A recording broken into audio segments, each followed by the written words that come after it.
So today with me, I have Miss Olivia Ward. Hi, Olivia. Hello. Why don't we start by you introducing yourself? Okay, so my name is Olivia Ward, like Kayla just introduced me. I'm 30 years old. I live in West Palm Beach, Florida. I run excuse you. This is Lincoln. I Hi, run a Lincoln. small makeup business from home, and I'm a stay-at-home mom with this little guy, and we are about 5.5 months postpartum. Easy. I know. So I actually have known Olivia for several years. We go all the way back to middle school, so we've known each other 20 years now, I guess. Like 2 decades. It's a long Yeah. time. So when we decided to do this particular subject for our first, podcast, I was really excited to reach out to you and see if you were comfortable, talking about it because I know, your experience with Lincoln was definitely not what you originally planned. So why don't we go ahead and talk about that? You want to tell us a little bit about what your birth plan looked like versus what actually happened? Yes.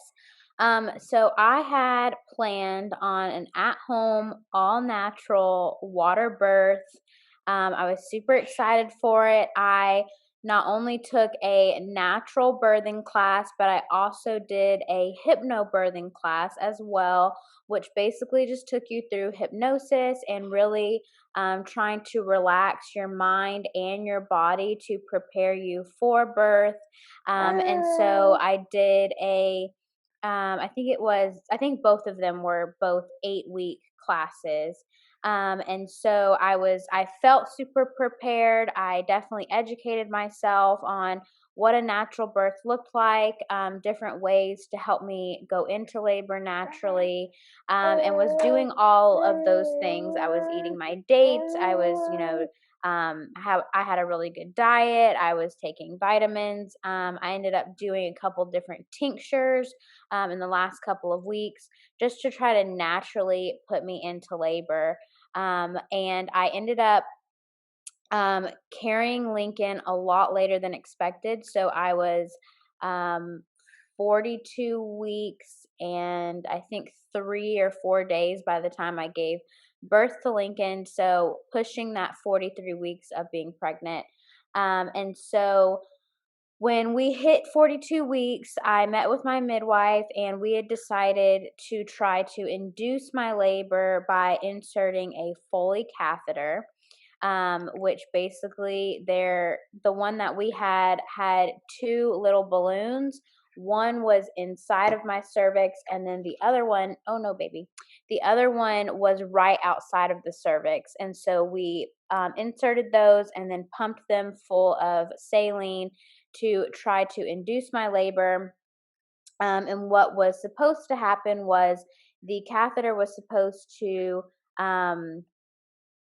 I guess, what would you say, open my cervix up to 4 centimeters. And then once my cervix opened, the catheter should have fell out on its own. Now, I was only supposed to have the catheter in for 12 hours. And then if the catheter didn't fall out on its own, I had to reduce the pressure by sucking out the saline and then taking the catheter out. So that's exactly what ended up happening. I did not dilate to 4 centimeters on my own, so I had to deflate the balloons and pull the catheter out, which still did induce labor. So I did start having contractions.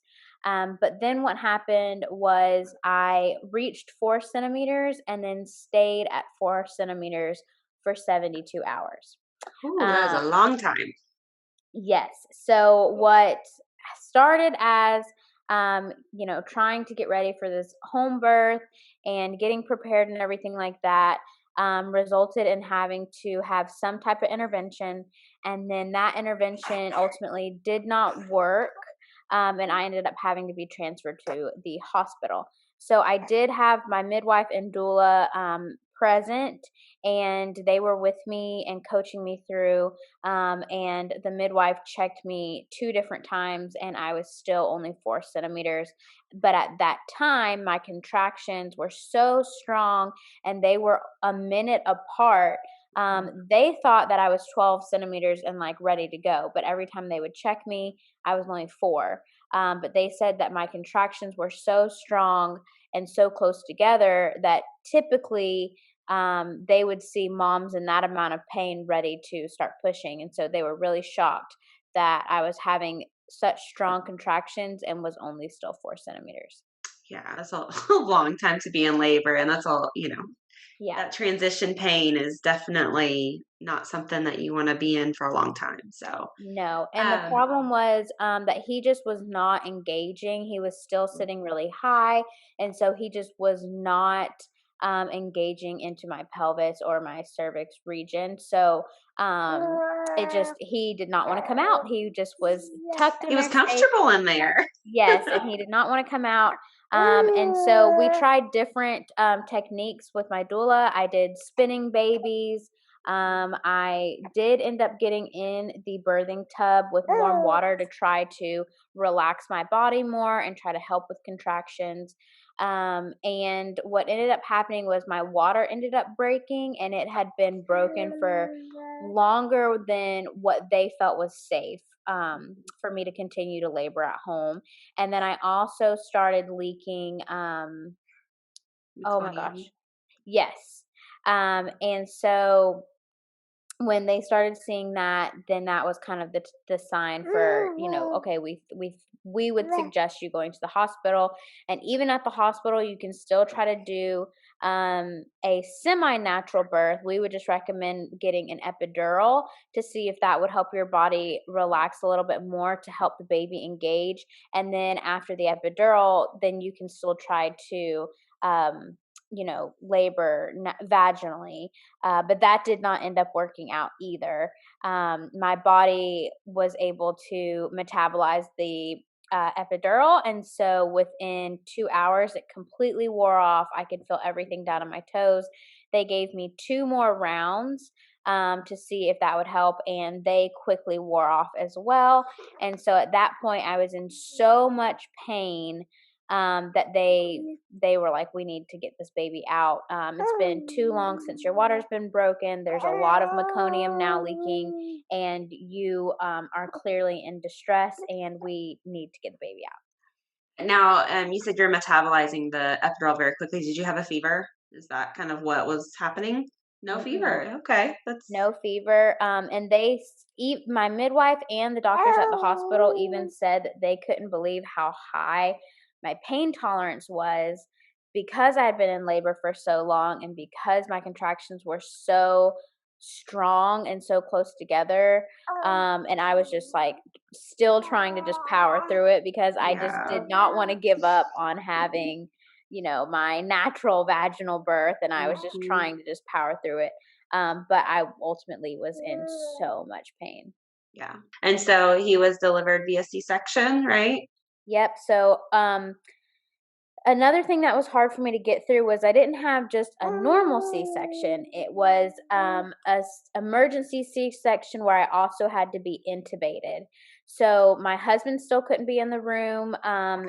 Like he was dressed, prepped, had full hazmat suit on, ready to go, and they came out and told him that he had to wait in the waiting room. That they were going to have to put me under because I could not lay on my back. At that point, I was having such bad back labor that I almost felt paralyzed. Like I could not move my body.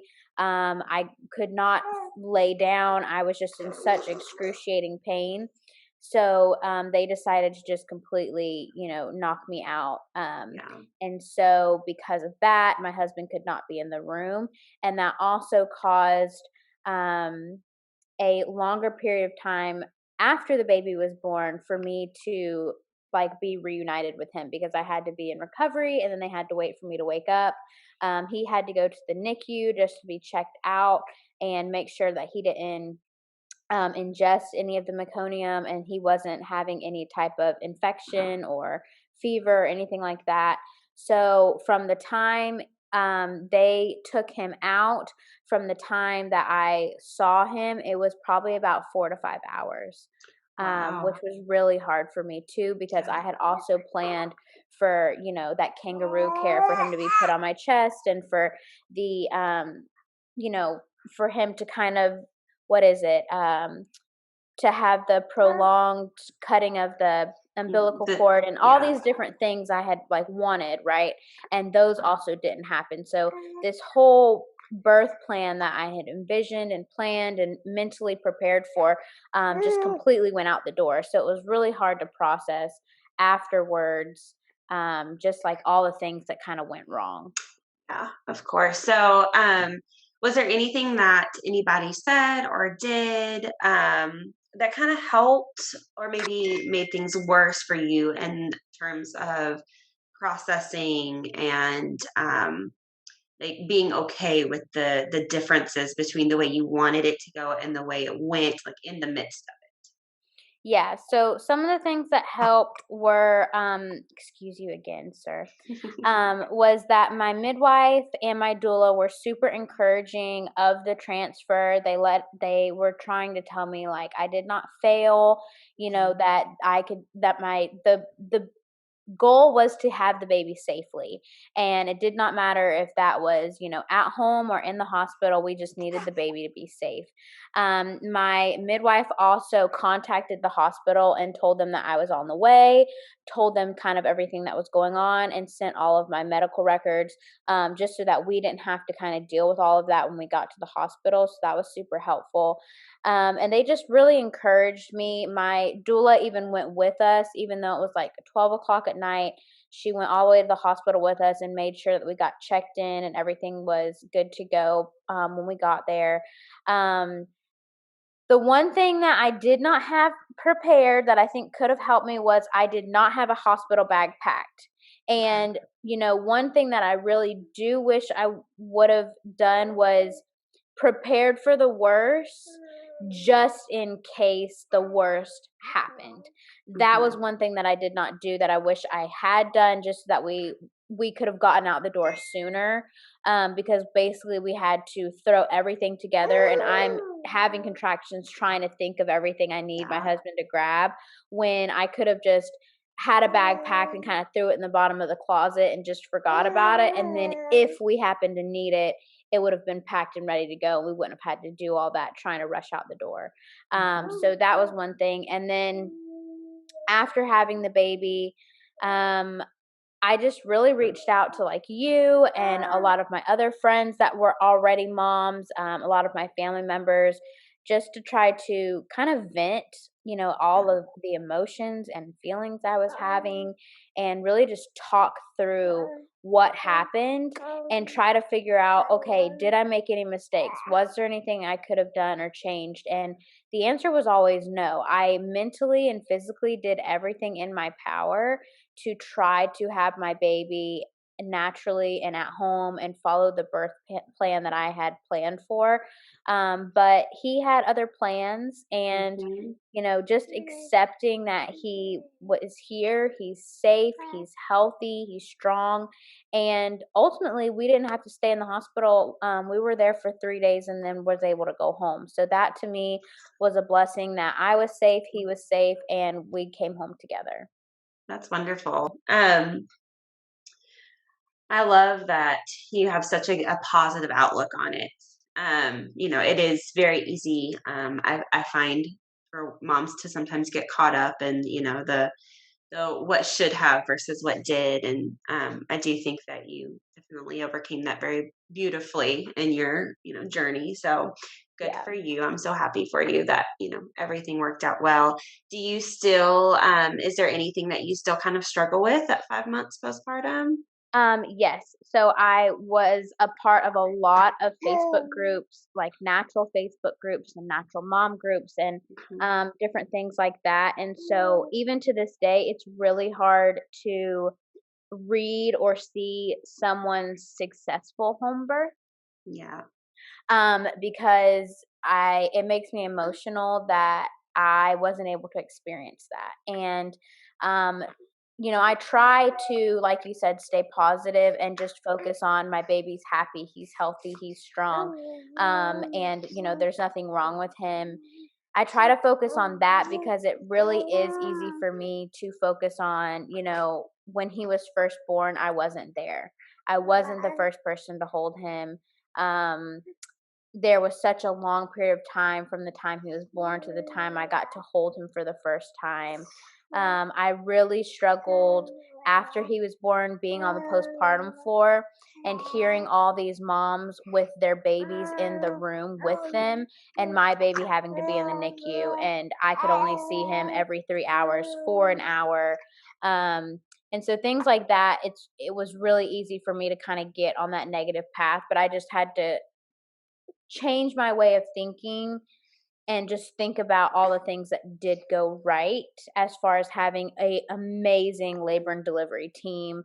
My doctors were all Good. amazing. My nurses were super supportive, and I loved the hospital that I ended up going to, because after giving birth, every time I'd roll down the hallway to go to the NICU, they'd all like cheer me on, or they'd give me some Aw, type of words of encouragement, or just like a simple "Go, mama," it's so good to see you up and out of your room. Different like things like that just really encouraged me to just keep going and to keep getting out of bed no matter how much pain I was in. Just to be there for my baby, since he couldn't be in the room physically with yeah. me. So when we got home, I really just focused on having as much skin to skin as possible. I had a bedside bassinet, but I immediately went to bed sharing, just because I mourned that first couple of hours of not, being able to hold him and have him on my chest immediately. And even those 3 days of being in the hospital, like I couldn't really do skin to skin. But every time I went down to the NICU, he couldn't sleep in the room with me. So when we were home, I kind of tried to make up for that. I did all my nap times with him. I would sleep right next to him. Skin to skin, baby wearing really helped. Just really just keeping him as close to me as possible Yeah. really did help kind of like the recovery afterwards. Good. I'm glad. And I've seen you two, in videos and pictures, and you definitely have a very close and special bond. So, Yeah. you know, missing those first couple of days, I don't think hindered that at all. So that's good. Yeah, luckily. And I think another thing that helped huge amounts was breastfeeding. We immediately had a successful latch. Good. We've had a beautiful breastfeeding journey. We're still going strong. Um, I somehow have superhuman nipples, and they have not had any pain, no cracking, no bleeding, no soreness, nothing. That's a Um, miracle. so yeah, that in itself is a blessing. Okay, Yes, can we get an ma'am. amen? Because breastfeeding has been the one huge positive thing that came out of all of this, and I think that kind of helped me get through it too. Was that a lot of people were telling me like, oh, he might not, latch, or he might not breastfeed as well. And I mean, we had no issues with that. He honestly hates a bottle. And even when Mm, we were in the hospital, he refused a bottle. And so that just made me feel like needed, yeah. and wanted and needed by him. And like he was choosing me. And that just made me feel so good. Good. I love that. To any mom who, is planning to have a home birth, I definitely feel like you should go for it, because there are so many women that are able to do it and do have successful home births. And or even if you plan on having a natural birth and you still do it in the hospital, don't give up on your dream of having that perfect birth and labor. But always have that backup plan, and like my doula said, plan for the worst, but plan it and forget it. So pack that hospital bag, but throw it in the bottom of your closet and forget about it, because don't focus on the worst case scenario, because ultimately that will become your story, right? You want to focus on the positive, you want to focus on having that beautiful natural birth. And if the worst case scenario happens, it happens, but try to focus on the things that go right. So like, for me it was breastfeeding and having that time after with him and having a good labor and delivery team. Focus on the positive, because focusing on the negative is just going to keep you in that negative mindset. And by trying to stay in that positive mindset, you're going to just, recover faster and be there for your baby. They'll see you happy, and they'll be happy, and everything will be good. So, stay in that positive mindset, visualize you having that birth that you've dreamed of, and then kind of, pack and plan for that worst case scenario, but pack and forget it. Don't focus on it. Good. I love that. Well, I'm so grateful that you were willing to come on here and share all of this with us. Do you have any like last words that you want to, throw out there? The only last thing I would add is, what also helped me like get ready and stuff is watch successful home births, watch Mhm. successful natural hospital births, because a lot of people paint labor and delivery as this like excruciating, terrifying, thing. Movies have painted it to be this, extremely painful experience. And just simply watching successful births really, really helped me to kind of get in that, changing my mindset. So I think that's the only last little bit of advice that I would have is just watch some home births and some natural hospital births, and just get ready to have your perfect birth for yourself. Yeah. Thank you for joining me, and thank you for being amazing and beautiful and, such an inspiration to all of us. Thanks for having me. We'll see you later. Our mission at the Sitting Moon is to raise awareness, remove stigmas, and reduce barriers, thereby contributing to a healthier mother, family, and society. Please, if you're having any problems, we encourage you to speak up, get help. Remember, you are not alone.